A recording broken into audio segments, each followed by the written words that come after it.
अरे आज काय बनवायचं बरे? माझ्याकडे कोवळं दूध आहे, तर मी कोवळ्या दुधाची बर्फी करू का? चला करतेच. तर 1 कप दूध, कोवळं दूध घेतले आहे कुकरच्या डब्यामध्ये आणि कुकरमध्ये ठेवून त्याच्या 2 शिट्ट्या करून घ्यायच्या. 2 शिट्ट्या करून झाल्या की आपण तो डब्बा बाहेर काढून घ्यायचा आणि त्या चाकूच्या साहाय्याने कडा मोकळ्या करून घ्यायच्या. कडा मोकळ्या करून झाल्या का असं प्लेटमध्ये काढून घ्यायचं आणि खिसणीच्या साहाय्याने ते शिजलेलं दूध आहे ते खिसून घ्यायचं. हे खिसलेलं दूध आहे. तर आता कढई गरम करून घ्यायची आणि त्यामध्ये 1 चमचा तूप टाकायचे आणि त्यामध्ये हे खिसलेलं जे शिजवलेलं दूध आहे ते तुपामध्ये टाकायचं.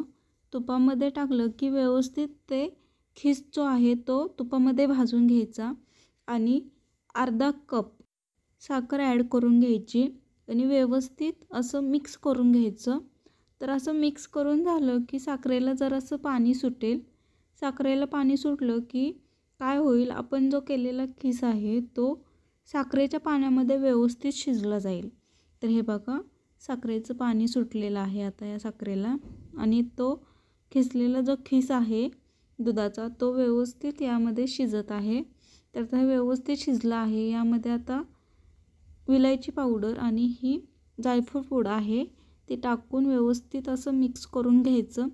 हे मिक्स करून झालं की एका प्लेटमध्ये आपण तूप लावून घ्यायचं आणि हे बर्फीचं जे सारण आहे ते एका प्लेटमध्ये काढून घ्यायचं असं व्यवस्थित आणि अशी वाफ घालवून जरा असं प्रेस करत राहायचं. तर हे असं हळू अलगदपणे प्रेस करायचं, जास्त पण प्रेस नाही करायचं, नाहीतर आपल्या पळीला हे जे सारण आहे ते चिटकून वरती येतं.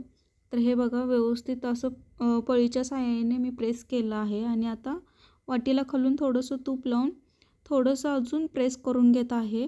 जास्त घट्ट वड्या पडतील, मोकळ्या मोकळ्या नाहीत होणार वड्या आपल्या.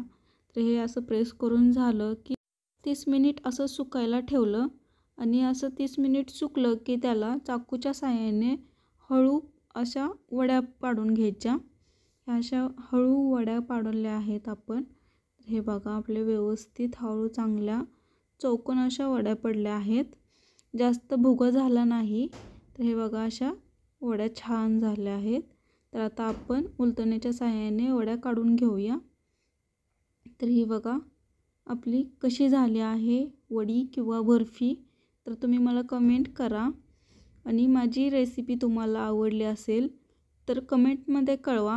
तुम्ही कशा पद्धतीने करता तेही मला कमेंटमध्ये कळवा. तुम्हाला जर माझी ही बर्फीची रेसिपी आवडली असेल तर लाईक करायला विसरू नका. तसेच मित्रमैत्रिणीसोबत शेअरही करा आणि चॅनलवर जर नवीन असाल तर सबस्क्राईब करा. तर तुम्हाला माझी रेसिपी कशी वाटली हे मला नक्की कळवा.